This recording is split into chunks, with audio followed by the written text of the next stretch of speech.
Apoio Cultural. Grupo Joia. Seu grupo, sua moda.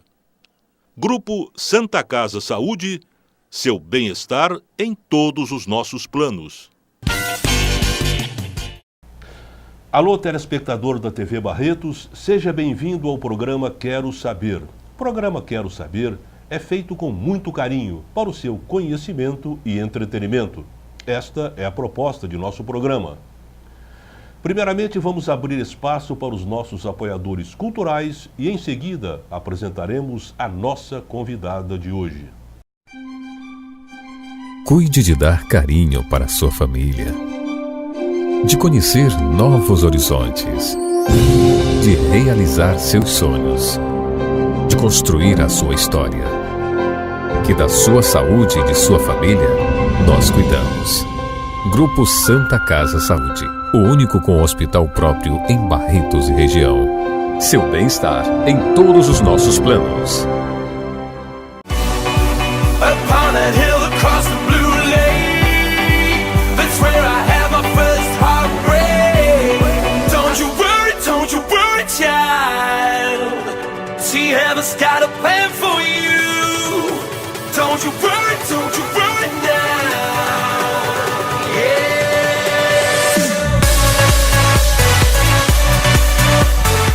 Grupo Joia, coleção Alto Verão 2014. Hoje temos o grato prazer de trazer ao programa a pedagoga e voluntária do Grupo Vida, Rosângela de Jesus, para abordarmos o tema Consciência Negra, pois no dia 20 desta semana tivemos o feriado da Consciência Negra.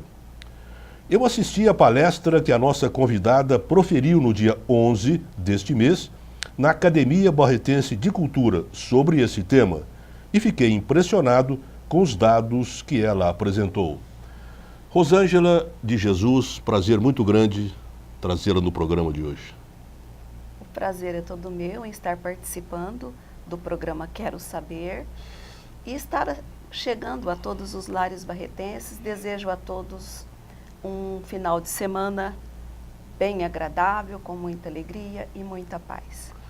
Rosângela, como essa semana nós tivemos o feriado da Consciência Negra, então vamos abordar o assunto da integração do negro no Brasil, se existe racismo, se não existe racismo, se o negro está evoluindo ou não está. Vamos abordar todos esses temas. E nada melhor do que a gente focalizarmos isso e dizermos também que todo feriado a gente tem que pensar em alguma coisa, porque senão não adianta ter feriado, né? Feriado da Consciência Negra. Muita gente acha que não tem importância. Então vamos ver qual a importância do feriado da Consciência Negra, na sua opinião, Rosângela de Jesus. Na minha opinião, o feriado é um dia de reflexão a toda a população brasileira, brancos, negros, indígenas, para que pense como esta população, que é a maior população, ou seja, são 97 milhões de brasileiros, mulheres, homens e crianças, pretos e pardos, vivem em nossa sociedade após a abolição da escravatura. Bom, vamos voltar um pouquinho no começo, que eu sempre gosto. Você é conhecida como professora nas escolas de Barretos, pedagoga há muitos anos, lecionou muitos anos no Soares de Oliveira. Você nasceu em Barretos? Não. Não? Sou mineira, de Campina Verde. Ah, de Campina Verde, muito bem. Mas barretense, porque mudei para Barretos aos 3 anos, com 3 anos com de 3 idade. anos. Ah, então eu sou barretense, com certeza. Ah, barretense mesmo. Então você fez o curso primário, o curso, antigamente falava ginásio, né? Onde você estudou? Eu aqui? estudei no Fausto Lex, né, uma escola que a gente amou muito. E depois eu estudei no Rafael Brandão, no ginasial. E posteriormente eu fui estudar em Uberaba. Nossa. Fez o curso superior lá de pedagogia? Não, lá eu fiz enfermagem. Enfermagem. Fiz o curso técnico de enfermagem no Hospital São Domingos. Aí retorno a Barretos e faço o curso na Faculdade Soares de Oliveira. Sei. Bem, e você chegando a Barretos, que você prestou concurso para o funcionalismo público, como é que foi? Foi, no meu retorno, eu trabalhava no hospital em Colina, na área de enfermagem, no José Venâncio, e neste período eu prestei concurso para o INAMPS, ex-INAMPS, né? Hoje a gente é Ministério da Saúde, e passei a trabalhar com saúde pública. Você lecionou por quantos anos em Barretos? Ou ainda leciona? Não, lecionei por 22 anos. 22 anos. No Soares de Oliveira. Agora praticamente só está no serviço de saúde, né? Só no serviço de saúde. Muito bem, Rosângela. Você disse da importância do feriado da consciência negra. Realmente é importante, desde que a pessoa levante e passe a pensar alguma coisa, passe a refletir o significado daquele feriado, né? Qual a origem? Você acha que existe racismo no Brasil ainda? O Brasil, ele tem uma característica que difere de outros países. A gente usa muito comparar com os Estados Unidos. O nosso racismo é um racismo velado.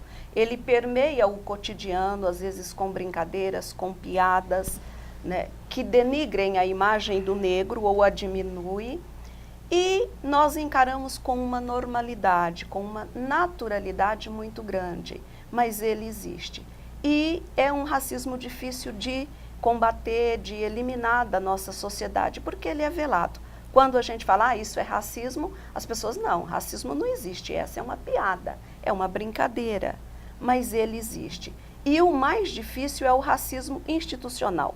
Sendo branco, negro, indígena, quando eu estou dentro de uma instituição na qual eu atendo pessoas, eu tenho introjetado em mim os valores dessa sociedade, que é uma sociedade que se pauta no valor europeu, branco. E o indivíduo, quando ele não está neste modelo, ele está fora. E eu o trato diferentemente. Dou a ele menos atenção, menos cuidado, e isso passa desapercebido por nós, profissionais, pela própria população que sofre esse racismo institucional e por toda a sociedade de um modo geral. O que é o racismo, então, na sua opinião? O racismo é quando eu olho para a pessoa e trato ela diferentemente usando valores de uma cultura branco-europeia. Sei. E o preconceito? O preconceito é muito complicado, porque quando eu pratico racismo, junto, racismo e preconceito caminham, né? Eu também, diferencialmente, eu nego a este indivíduo o direito dele enquanto cidadão, enquanto ser humano. Existe a diferença entre racismo, preconceito e discriminação, né? Mas todas elas se se juntam, né? E formam, né, a forma com que a gente trata a população negra dentro do Brasil. Ô, Rosângela, por que o racismo é considerado um mal universal? Porque o racismo, ele não olha para o ser humano como humano que somos. Somos todos brancos, negros, indígenas, raça humana. E o racismo, ele usa categorias para colocar o indivíduo dentro da divisão social. Qual a diferença do racismo brasileiro com o racismo americano dos Estados Unidos? É interessante, ele é um racismo declarado. Então eu tenho um inimigo com o qual eu vou duelar, com o qual eu vou brigar. Lá é declarado. É declarado. Por isso que é mais fácil. O brasileiro, ele é velado, ele praticamente não existe. Mas ele existe e ele afeta a vida de 97 milhões de brasileiros. Porque aqui é crime o racismo. Lá nos Estados Unidos pode não ser crime, né, o racismo, porque se ele é declarado... No Brasil é crime, mas como a gente vê que a nossa justiça, ela é uma justiça lenta, né, e a gente sabe também de toda uma outra série de fatores que contribuem para isso, independente da vontade, né, de quem está na área da justiça,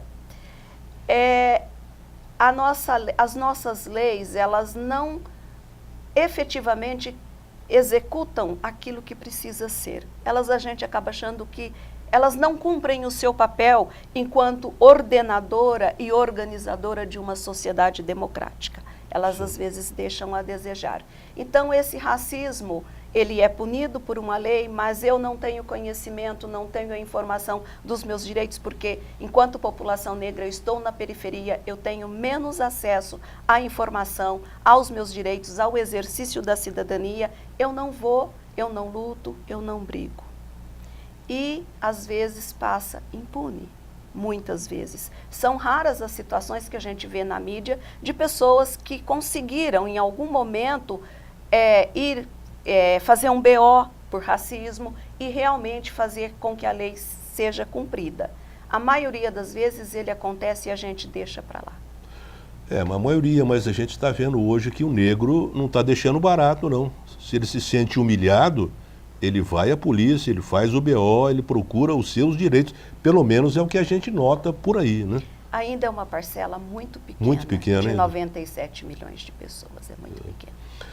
Qual a importância do feriado do dia 20 de novembro para a evolução da consciência negra no Brasil?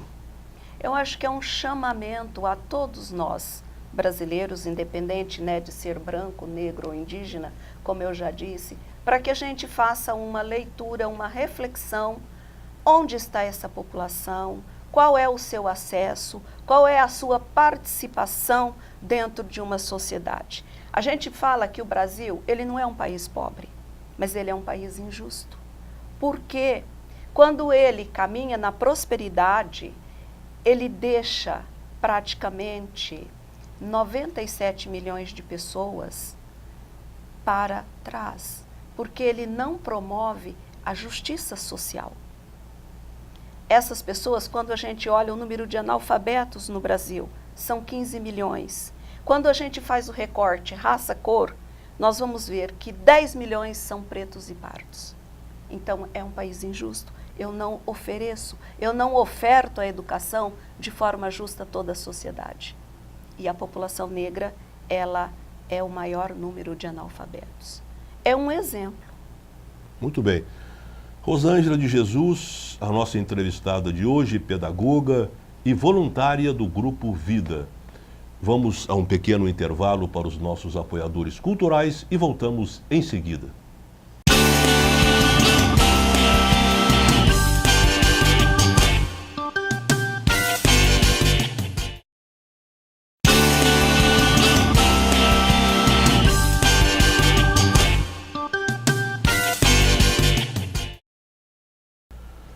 Voltamos a apresentar o programa Quero Saber, hoje trazendo Rosângela de Jesus para falar sobre o feriado da Consciência Negra que aconteceu nesta semana, no dia 20.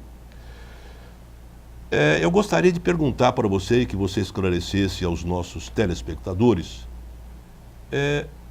Há uma disputa, no bom sentido, que eu acho, na história, né, entre a nossa princesa Isabel e o Zumbi, né?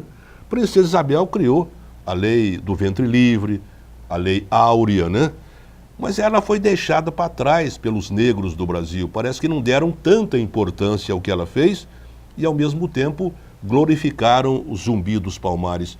Por que essa diferença? Por que o negro hoje não idolatra a princesa Isabel e idolatra Zumbi dos Palmares? É muito interessante quando a gente olha, são duas personalidades importantes para nós. Mas vamos lembrar que o Brasil foi o último país do mundo a eliminar a escravidão. E quando ela faz isso, ela não faz, a gente entende que ela não faz só por questões humanitárias, mas há toda uma pressão econômica do mundo internacional, né, para que essa população seja libertada, não no sentido de dignidade humana, mas no sentido de o mundo estava indo para o capitalismo, a indústria estava se desenvolvendo, então eu preciso de consumidores. E ela realmente liberta, mas ela tira o negro da senzala e joga na rua. Então, esse negro ele foi abandonado. Antes ele tinha, em precárias condições, claro, mas ele tinha casa e comida. Quando ele é assinada a lei, ele não tem casa e não tem comida, ele está na rua. Sim. As crianças são abandonadas, não se tem creche nesse período, não se tem escolas, vagavam pelas ruas também. Então a gente entende que a princesa, ela tem um ato de humanidade, mas ela não cuidou como ela precisaria cuidar dessa população. Ou seja, assegurar a ela ao menos um pouco de dignidade. Zumbi, para nós negros, ele é um líder, porque ele nasceu num quilombo, em Palmares, em Alagoas, no Mocambo de Palmares, nasceu livre, foi capturado e foi dado a um padre, onde ele recebeu educação, aprendeu português, latim, mas aos 16 anos ele retorna para Palmares e começa a grande luta. Então é a luta da resistência contra um sistema que oprimia toda uma população de negros. Muito bem. Vamos falar um pouquinho agora sobre o problema de cotas para negros nas escolas. A senhora é favorável, né? Eu sou favorável que não sejam eternas, mas que ela contribua para que uma parte dessa população, que eu já disse que está ali nos 15 milhões, dos 10 milhões de analfabetos, tenham acesso à educação, tenham acesso ao seu direito de cidadania e que tenha acesso também a outros espaços da sociedade brasileira. Então, como formação, como profissional. Agora, é uma política que para nós, né, brasileiros comuns, quando a gente olha, a gente não aceita muito, porque a gente acredita que ela está valorizando mais uma população em detrimento de outra. Seria, muitas vezes, o racismo ao contrário, né? O racismo ao contrário nessa ótica. É. Mas porque a gente é muito favorável à política pública solidária, aquela, eu te dou Bolsa Família, todo mundo aceita. Porque é uma política pública, mas ela é solidária. É. Ela é, né, você está ofertando alguma coisa. As cotas, ela vai promover o humano para uma ascensão. Então é muito difícil a minha compreensão desse tipo de política, no senso comum, claro. Mas elas são fundamentais para que essa população que está à margem, mora na periferia, e se a gente compara um aluno branco, classe média, um aluno negro, pobre, o branco, ele muitas vezes ele pode estudar o tempo todo, ele não tem necessidade de trabalhar. O aluno negro, ele precisa ajudar no sustento da família, na manutenção daquela casa, então ele trabalha. Então é desigual a forma de acessar a escola, de acessar a universidade, porque ele tem que trabalhar, ele não só estuda. Então é facilitar para que essa população consiga melhorar o seu acesso. Claro que eu não concordo que seja eterno, que seja por um período que a gente tenha aí mais alunos negros nas universidades. Muita gente acha injusto as cotas para universidades, porque de repente um aluno branco, amarelo, roxo, sei lá, tem uma nota alta e acaba não pegando a vaga na faculdade porque tem o problema de cotas. É como eu disse, é difícil para a gente entender isso, mas se eu olhar que essa população negra, em termos de acesso, ela está em desigualdade com o aluno branco, eu vou entender a necessidade e a importância deste olhar do legislador, quando ele cria essa política para facilitar. Porque país justo, país democrático, todos têm direitos iguais. Então, se uma criança branca não precisa estudar, não precisa trabalhar para o sustento da família, a negra deveria ter o mesmo direito. E ela não tem. Você acha que cotas para universidades ajudarão a diminuir o racismo no Brasil? Elas contribuem para uma mudança, né, da sociedade brasileira. Elas vão contribuir, sim, para que a sociedade seja menos injusta quando se trata da educação. Porque quando a gente olha, né, os números de alunos matriculados nas universidades brasileiras hoje, entre 18 e 24 anos, nós vamos ver que 67% são brancos, só 22% são pretos e pardos, quando 97 milhões de brasileiros são pretos e pardos e 91 milhões são brancos. Olha a diferença. Então, é muito grande. Né? Então, a gente precisa facilitar esse acesso, contribuir para que ele seja mais, ele tenha equidade. Você, na sua narrativa agora, falou pretos. Muita gente, muitos negros, acham que é racismo, é ofensa chamar um negro de preto. Pelo jeito, não é. Me dá uma explicação disso. É porque o IBGE, o Instituto Brasileiro, né, de Geografia e Estatística, ele tem alguns critérios quando ele realiza o censo. E o critério do IBGE, ele classifica a população entre pretos, pardos, brancos, indígenas e amarelos. Então, a gente usa o critério do IBGE, por isso a gente fala preto. Eu também, por um período bom, eu achava muito complicado, quando vai preencher uma ficha, onde eu tenho que dizer a minha raça, cor. Eu falava, eu não sou preta, preta é lápis, é carvão, né? É piche, eu sou negra. Mas é um critério do IBGE de colocar preta de lá. colocar preto. Então, a gente aceita este critério quando a gente se refere à população, usa o critério do IBGE. Quer dizer que se você chamar uma pessoa de preta, de preto, não está ofendendo de maneira nenhuma. Não, né? não estou ofendendo. Eu estou usando um critério do IBGE para classificar as pessoas, segundo a sua raça e etnia. Pela pesquisa que você tem, as pessoas negras são menos inteligentes do que as brancas ou não tem nada disso? Não, isso não existe. Não existe. Né? Isso são formas de controle social onde a classe dominante ela utiliza de algumas teorias para justificar a sua hegemonia, o seu poder. Então, ela tenta diminuir ou desqualificar aquele indivíduo. Mas a gente tem mentes brilhantes neste país que são negras, né? Escritores, né? Machado de Assis é um escritor negro, né? A gente tem aí pessoas brilhantes, hoje a gente tem aí na mídia todos os dias Joaquim Barbosa, que trouxe assim para nós, né, um alento muito grande quando a gente só via ir para a cadeia pessoas pobres, e a gente até brinca, pretos, né?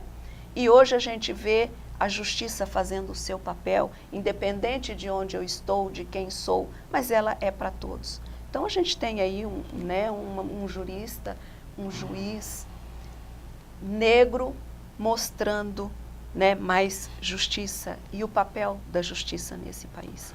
Porque você vê como é que se explica, muitas vezes o negro se posa, não porque ele queira, mas se posa de coitadinho e tal, procurando ajuda, enquanto nós vemos personalidades importantes nesse país que são negras, né?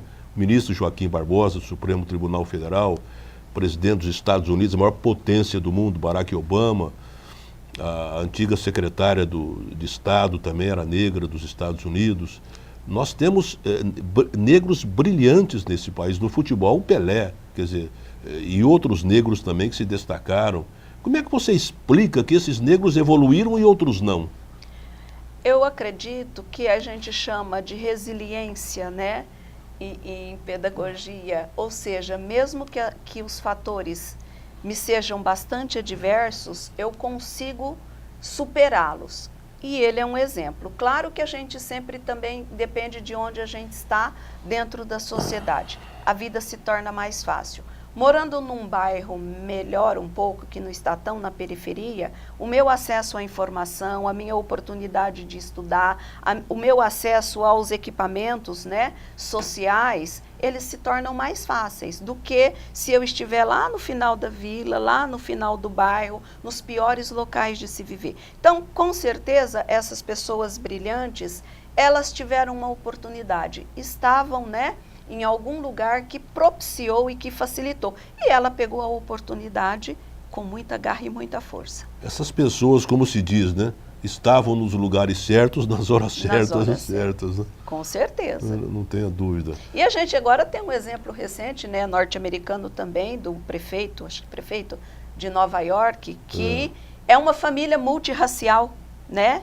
Ele é branco, a esposa é negra, os filhos são mestiços, né, uma mistura, e que a gente vê que o mundo é plural, né, quando a gente fala da raça humana, e tem toda uma beleza. E eu acho que esse é um exemplo, né, que a gente vê de uma família que deu certo, de uma família que hoje o pai chega ao poder, e a esposa é negra, né, isso é um exemplo para nós, que todos temos potencial de ajudar, de construir e de contribuir para uma sociedade melhor. Bem, eu peço licença a você, Rosângela, para mais um intervalo para os nossos apoiadores culturais e voltamos em seguida.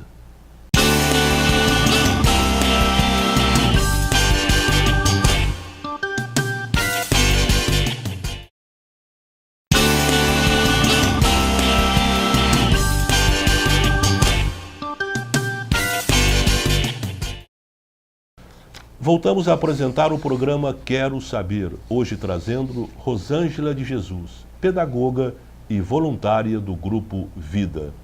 Rapidamente, o que é o Grupo Vida em Barretos? Você que é voluntária lá. O Grupo Vida é uma organização, né, social, onde a gente apoia, acompanha as famílias e doentes de AIDS no município de Barretos. Então, nós começamos nos anos 90, no início da epidemia, né, do boom da epidemia de AIDS, e até hoje a gente mantém algumas atividades. Claro que o perfil epidemiológico da doença mudou nesses últimos 30 anos, e mas ainda mantemos algumas atividades, né, de assistir as famílias, de palestras, de grupos de estudos, de campanhas de prevenção para as doenças sexualmente transmissíveis, em especial HIV/AIDS. Então vocês acompanham as famílias, então, né? Acompanham, dão informações, apoio moral. Cestas básicas, alguns medicamentos que o sistema, né, público não oferta e elas precisam. Então temos um grupo de pessoas que contribuem mensalmente, né, com doações, com mensalidade, e a gente vai assistindo essas famílias. E os portadores do HIV, vocês acompanham também ou só Não, o eles família? também frequentam, né? Uma vez por mês a gente tem um domingo em que a gente realiza almoço de socialização, aí eles podem levar as famílias, os amigos, até porque ainda a doença ela tem muito estigma, ela sofre, as pessoas, os familiares e doentes sofrem preconceito. Então a gente trabalha nesse sentido. Então vamos falar mais um pouquinho desse problema da AIDS, já que você está bem entrosada. O beijo é possível você dar num aidético? Não. Não o beijo, a saliva, embora todos os líquidos corpóreos, eles contêm vírus, mas a quantidade presente na saliva não é significativa para infectar uma outra pessoa. Então, pode beijar. O vírus ele é transmitido pelo sangue, pelo leite materno, no caso da mãe, sendo soropositiva, e através das relações sexuais desprotegidas. Sei.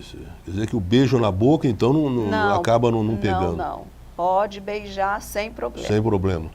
Voltamos, então, à nossa consciência negra. Qual é a composição brasileira? Então, brancos, negros. Quando a gente olha, né, para o Brasil e olha para o continente africano, a gente vê que a África e o Brasil têm muito em comum. O Brasil é o segundo país no mundo que tem população afrodescendente. Somos 97 milhões, né? Como eu já disse. Quando a gente olha um pouquinho mais para o Brasil, e a gente pega o censo do IBGE de 2010, nós vamos ver que a população branca são 91 milhões de pessoas, pretos 15 milhões, pardos 82 milhões, amarelos 2 milhões e indígenas 817 mil. E quando a gente chega mais para o nosso pedaço, que a gente vai olhar para Barretos, nós temos uma população em Barretos de 112 mil habitantes, 112.101 habitantes. Quando a gente faz o recorte racial, nós vamos ver que pardos são 29.567 pessoas, pretos 8.525, ou seja, entre pretos e pardos nós temos 38.092 pessoas, 34% da população de Barretos. E de onde vem essa população? Né? Quando a gente olha, quando começou o tráfico de escravos para o Brasil, os africanos começaram a chegar aqui por volta do século XVI, e eles vieram da costa da Angola. E esses africanos, eles foram para o estado de Maranhão, Pernambuco, Rio de Janeiro, Bahia e São Paulo. Então, se a gente olhar a população negra barretense, ela é descendente de bantus, costa da Angola. E depois, posteriormente, já por volta do século XVIII, nós tivemos também os sudaneses, que são negros também, africanos. E claro que essa população, quando ela vem para o Brasil, ela não vem por acaso. Ela detinha um conhecimento e domínio de agricultura. E era muito importante para a expansão da cultura da cana nesse país. Sim. E os sudaneses já tinham o domínio da metalurgia, siderurgia, já trabalhavam com aço. Então não é uma coisa aleatória, mas é uma coisa pensada no desenvolvimento, no potencial de desenvolvimento do país, que antes era colônia portuguesa. E hoje, quando a gente olha, né, para essa população no século XXI, a gente observa que pouca coisa mudou, né? Ela ainda continua no subemprego, ela continua na periferia, a desigualdade é muito grande. Existe muita desigualdade entre brancos e negros ainda no Brasil? Existe, né? Quando a gente olha que a vida desses 97 milhões de brasileiros, em estudos, né, do IBGE, eles revelam, quando a gente faz o olhar sobre os 10% mais pobres da população, 26,1% são brancos. 73,2% são pretos e pardos, a desigualdade. Quando a gente olha 1% dos mais ricos no país, 85,7% são brancos. Só 12,4% são pretos e pardos. Então é desigual, né? E eu já disse, né, dos analfabetos também, que são 10 milhões, entre 15 milhões de analfabetos, 10 milhões são pretos e pardos. Então, é muito desigual ainda. Se a gente olhar os bairros do nosso município, a gente vai observar que essa população se concentra na periferia, nos bairros mais pobres do município. Por que será? Se fosse justiça, se acontecesse, se a gente tivesse justiça social, ela estaria, né, pulverizada em qualquer bairro. Não, ela se concentra em determinados. E olhando esses bairros, a gente vai ver que são carentes de uma série de estruturas e de equipamentos sociais. Rosângela, quais são as consequências do racismo entre a população negra no Brasil? Olha, nascer com pele preta, né, que a gente brinca, ou parda, aumenta... Tem a pele de pouca tinta e muita tinta. E muita tinta, né? Com certeza. Independente da quantidade de tinta, né? É uma chance muito grande de ser pobre, de estar entre a taxa maior de desemprego, de ter escolaridade menor, de estar no trabalho informal, de estar morando em bairros em que a estrutura social, né, de saneamento, de saúde, de educação são mais precárias. Então, isso significa uma dificuldade maior de acessar os equipamentos e os bens sociais. Sim. Isso. E isso também a gente entende que, para nós negros, né, a inserção social nossa é desqualificada. E quando isso aumenta a nossa vulnerabilidade para uma série de fatores que estão na nossa vida, dentre elas a saúde. O racismo, o preconceito, interfere sim na autoestima do indivíduo e tem um reflexo na sua saúde. Quando ele não consegue lutar com este, né, inimigo, que no nosso país ele é invisível, mas ele existe, ele vai tendo a sua autoestima minada. E ele, às vezes, ele não consegue no enfrentamento. E ele vai para as drogas, ele vai para a drogadição, ele vai para o álcool, ele vai para as drogas ilegais. Isso é consequência do racismo também. Você acha que o racismo está impregnado também no serviço público de saúde? Está, porque quem está no serviço público é a população. E a gente introjeta um valor, né? E este valor, a gente sabe que é a cultura branco-europeia. Então, o meu olhar, o meu padrão de beleza...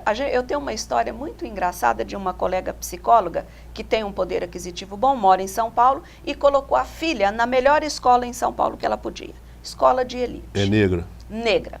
E a menina começou a chegar em casa, colocava uma toalha na cabeça e uma tiara e ficava assim, olha, balançando a cabeça. E ela achou aquilo estranho, aí ela vai conversar com a filha. Aí um dia ela foi buscar a menina e entrou na escola. Quando ela olhou, a única negra era a filha. Todas meninas brancas, cabelo liso. Sim. E ela, então, ela quer pertencer àquela maioria. maioria. Ela precisa disso. Então, o padrão de beleza que ela estava, né, introjetando nela é o cabelo liso, desqualificando o cabelo crespo, o cabelo carapinha. E aí ela falou, gente, o que eu estou fazendo com a minha filha? Então a gente, apesar de negro, introjeta valores da cultura branca, o padrão de beleza da cultura branca. E isso me acompanha e vai estar presente em todos os espaços onde eu estiver. Na saúde não é diferente. Enquanto profissional, o meu olhar é o olhar da cultura branca europeia. Chegou o negro, chegou o pobre, eu vou tratá-lo diferentemente. Eu dou a ele menos, porque eu acho que ele merece menos. Ele está lá embaixo no escalão social, né, de classes, e eu dou a ele menos mesmo. Eu não preciso dar muita atenção, eu não preciso ter um olhar diferenciado. Então hoje a nossa briga, né, a nossa luta na saúde é a promoção da equidade, ou seja, ofertar a quem tem menos mais, este olhar diferenciado. Então existe esse planejamento na saúde para esse olhar mais diferenciado?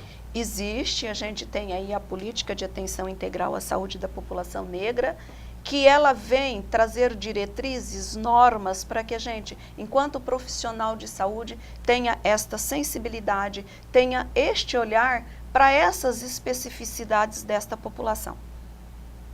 Né? Até em relação à saúde. A gente sabe que as mulheres negras, elas recebem menos analgesia durante o parto. Por quê? São pesquisas, são estudos comprovados. Porque se tem o mito, né, de que o negro ele tem uma resistência maior à dor. E a dor, ela independe da minha raça, da minha etnia. A dor é subjetiva. É a minha capacidade de humano de suportar mais ou menos dor. Então, elas recebem. São mulheres que na gestação, elas têm um acesso menor ao pré-natal. Morrem mais de câncer, né? Do que de câncer de colo de útero, do que mulheres brancas. Então, quando a gente olha, é uma população que tem uma prevalência maior de hipertensão arterial, morre mais de AVC, morre mais de infarto, de diabetes tipo 2. Então, a gente, enquanto profissional, precisa observar essas especificidades, a prevalência dessas doenças, e, enquanto profissional, ter este olhar para cuidar melhor da saúde dessa população. Rosângela, vamos abrir espaço para os nossos apoiadores culturais e voltaremos em seguida com o último bloco do programa.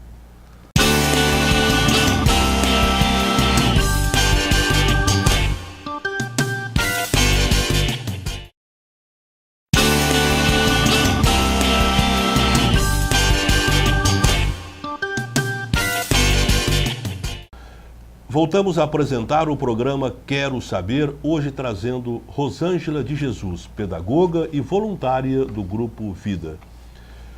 Rosângela, a gente não vê mais racismo entre namoros, entre casamentos, você vê à vontade, você vê na rua, por exemplo, a gente posseando, você vê casais, mulheres brancas, o rapaz negro ou vice-versa. Você acha que isso está acabando, esse preconceito entre casais, ou ainda é pouco?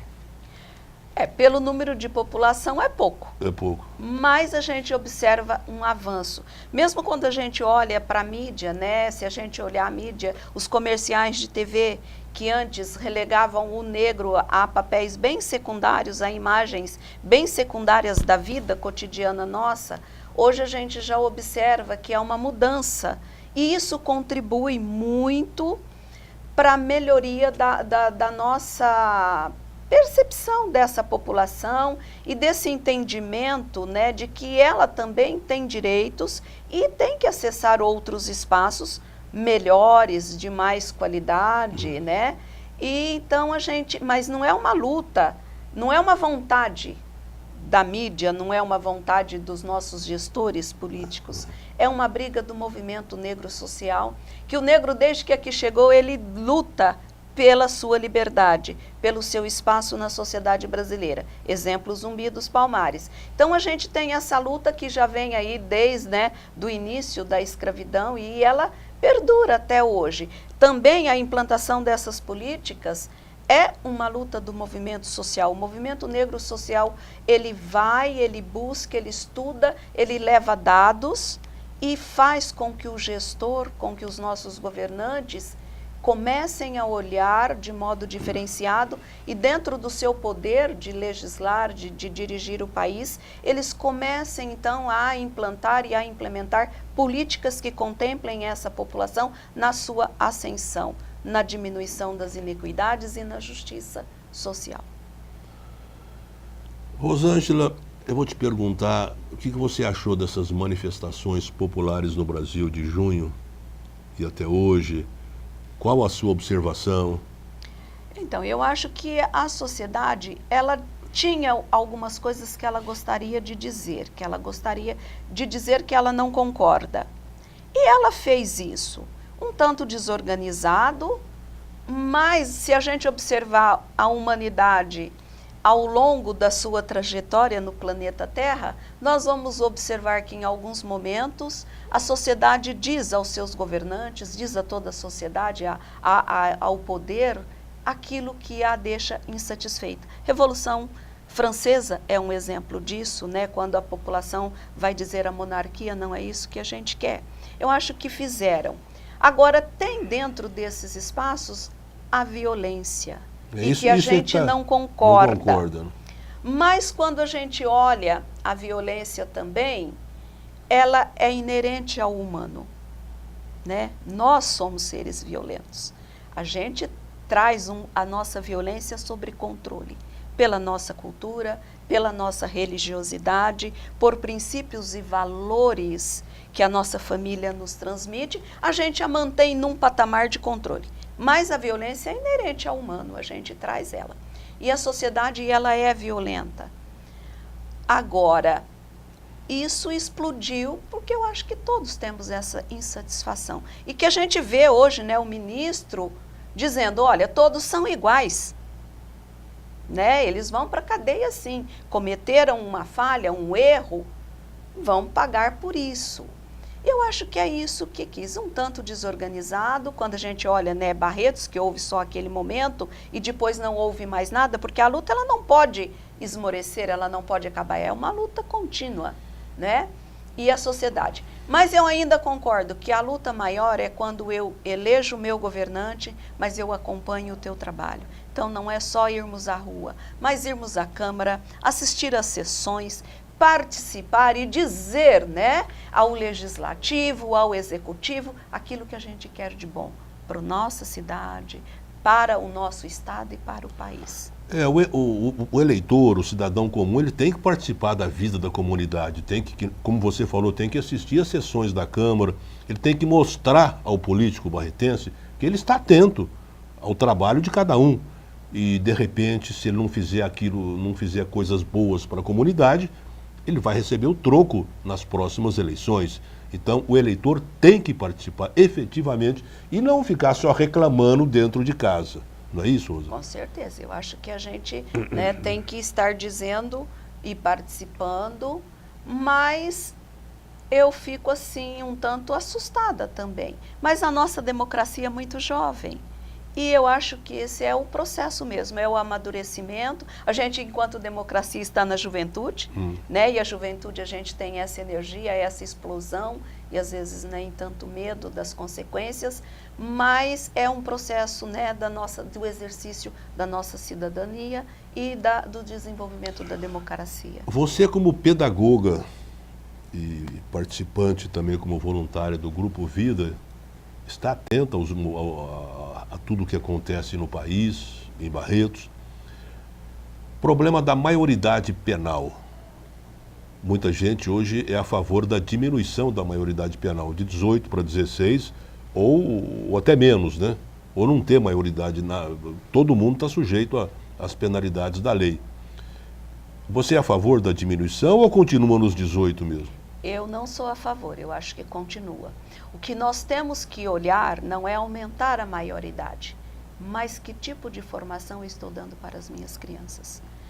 Essa juventude, esses jovens cometendo, infrações e não tendo limite dos seus atos, é fruto do meu descuido com as gerações novas, com as nossas crianças. Enquanto eu não tiver este olhar de cuidado às minhas crianças, daquilo que eu estou ofertando, daquilo que eu estou, enquanto sociedade, produzindo para que esse jovem se estruture, se forme enquanto ser humano, eu não tenho direito de impor nenhuma punição.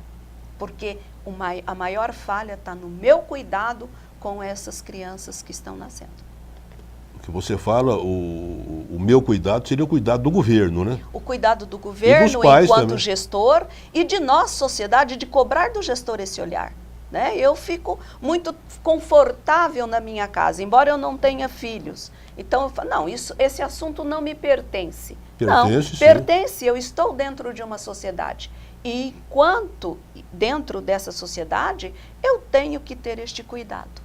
Porque se eu não cuido das minhas crianças, o meu futuro é meio tenebroso, é meio escuro. Mas eu acho que isso, para acontecer, isso que você está falando, que é o correto, que é o ideal, vai demorar muito.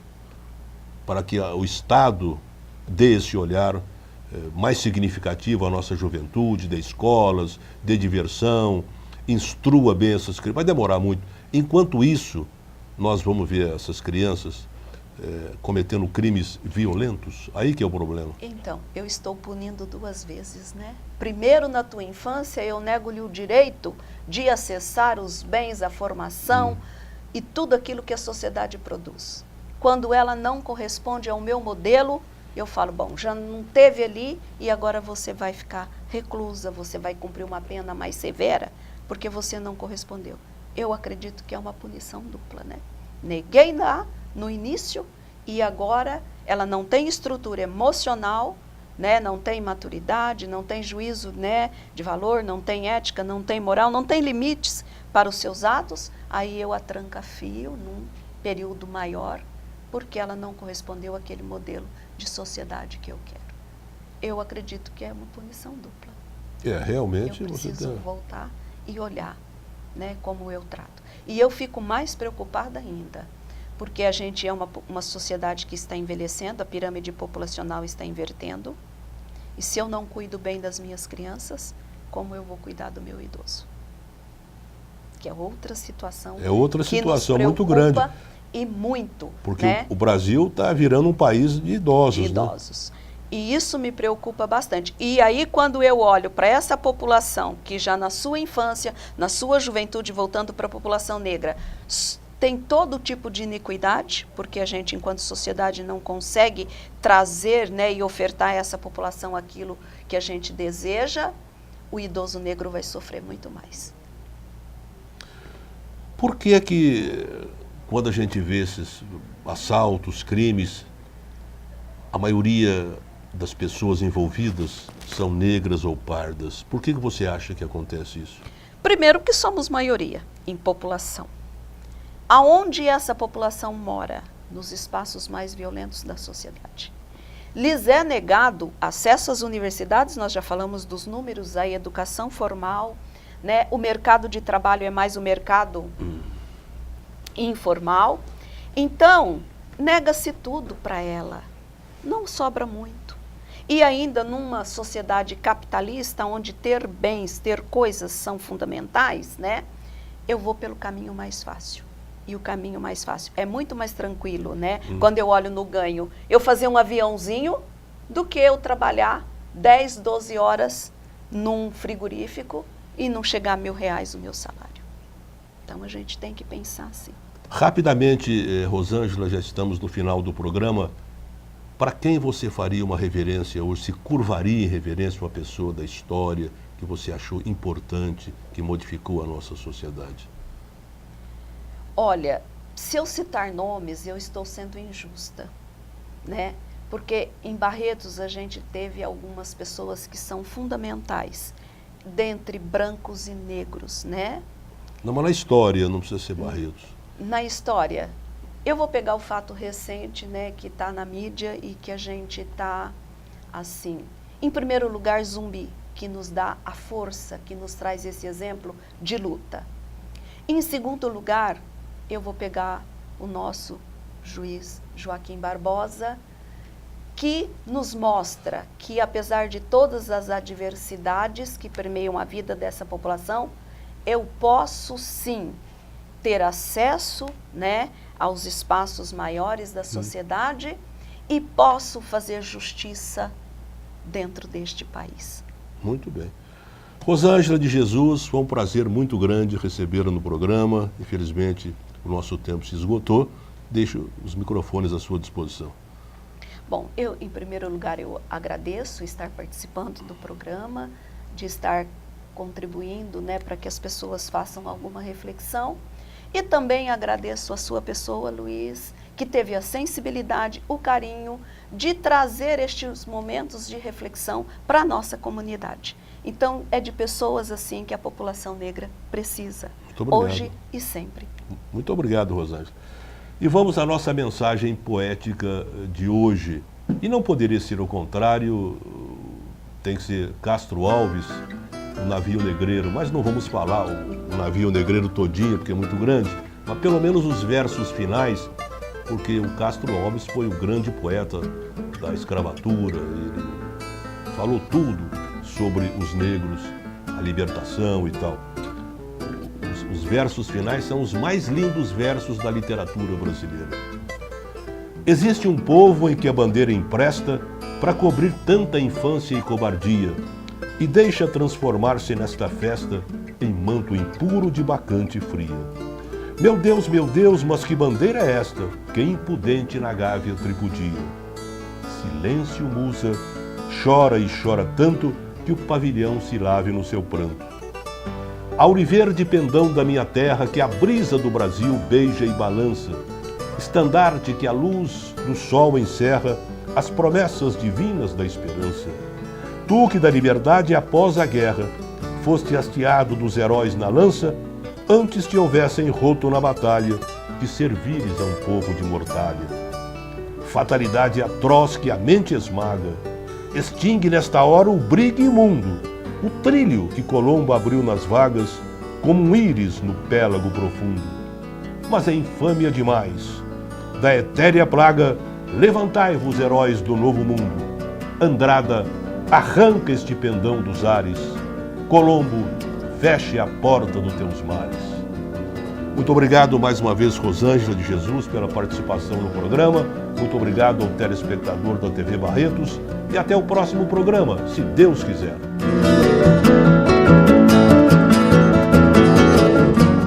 Apoio Cultural. Grupo Joia. Seu grupo, sua moda. Grupo Santa Casa Saúde. Seu bem-estar em todos os nossos planos.